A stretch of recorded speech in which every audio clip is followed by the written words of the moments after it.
नमस्कार, आप देख रहे हैं रियल एक्सप्रेस। देश दुनिया की बड़ी खबरों में आपका स्वागत है। मैं हूं आपके साथ खुशी। आज के मुख्य समाचारों में बात करेंगे, लेकिन मुख्य समाचार की ओर बढ़ने से पहले एक नजर सुर्खियों पर।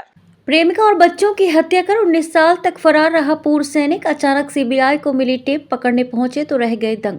घना कोहरा बन रहा काल, अलग अलग हादसों में 9 लोगों की मौत, दर्जनों घायल। ब्रेन स्ट्रोक के 4 में से केवल एक मरीज को ही मिल पाता है समय पर इलाज। भारत में उपचार को लेकर भी चिंताजनक हालात। घने कोहरे की चपेट में उत्तर भारत, सूर्य के उत्तरायण होने पर भी सर्दी से नहीं मिलेगी राहत, वर्षा के आसार। सावरकर का संघर्ष बलिदान कुछ लोगों को रास नहीं आया, भाजपा महासचिव बोले आजादी को लेकर गढ़ी गई कहानी। तो ये थी आज की सुर्खियां। आप चलते हैं बड़ी खबरों की ओर। भारतीय सेना के 2 पूर्व सैनिकों ने एक युवती और 17 दिन के जुड़वा बच्चों की हत्या कर दी। इसके बाद दोनों करीब 19 साल तक फरार रहे। केस पहले पुलिस के पास रहा, फिर सीबीआई को ट्रांसफर कर दिया गया। सेना ने भी दोनों को भगोड़ा घोषित कर दिया था, लेकिन उनकी कहीं से भी खोज खबर नहीं मिल रही थी। अचानक सीबीआई को एक टिप मिली। इसके मुताबिक दोनों पहचान बदलकर पुडुचेरी में रह रहे थे। इसके बाद दोनों को गिरफ्तार कर लिया गया।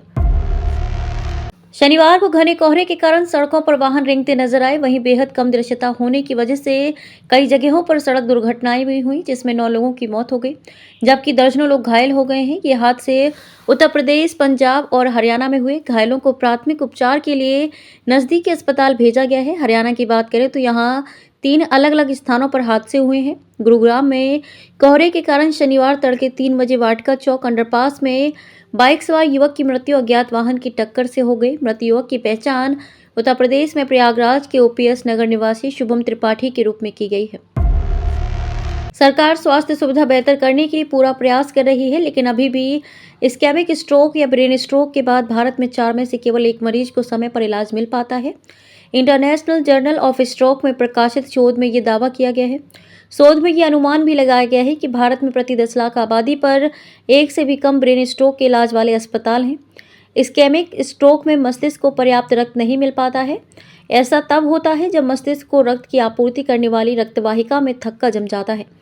साइंटिफिक रिपोर्ट्स जर्नल में प्रकाशित सितंबर 2024 के अध्ययन के अनुसार भारत में सभी स्ट्रोक का लगभग 70 से 80% मामला इस्केमिक स्ट्रोक का होता है। उत्तर के पहाड़ी भागों और दक्षिण पूर्व के समुद्र में मौसमी हलचल तेज है। जनवरी के पहले सप्ताह से उत्तर में बर्फबारी का सिलसिला शुरू हुआ है, वह आगे भी जारी रह सकता है। नए वर्ष के पहले दिन आए पश्चिमी विक्षोभ का असर अभी पूरी तरह निस्तेज भी नहीं हो पाया है कि दूसरे ने दस्तक दे दी है।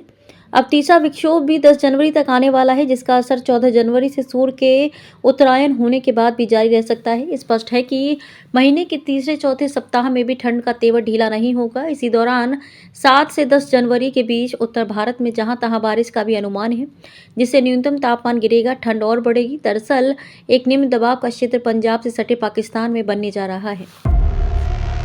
भाजपा के राष्ट्रीय संगठन महासचिव बीएल संतोष ने शनिवार को आरोप लगाया कि देश में एक ऐसी कहानी गढ़ी गई है कि भारत को कुछ खास लोगों और आंदोलन की वजह से आज़ादी मिली। उन्होंने लोगों से भावी पीढ़ियों को दूरदर्शी वीर सावरकर जैसे स्वतंत्रता सेनानियों के जीवन और विरासत को सौंपने की अपील की है।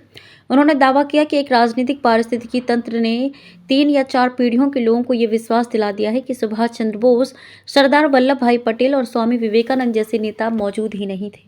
कैसे लगे समाचार कमेंट करके जरूर बताएं। वीडियो पसंद आई हो तो लाइक कीजिए। देश और दुनिया की बड़ी खबरों के साथ अपडेट रहने के लिए चैनल को सब्सक्राइब करें। खबरों में अब तक के लिए बस इतना ही। फिर होगी आपसे मुलाकात ऐसी ही दिन भर की बड़ी खबरों के साथ। तब तक के लिए नमस्कार और देखते रहिए रियल एक्सप्रेस।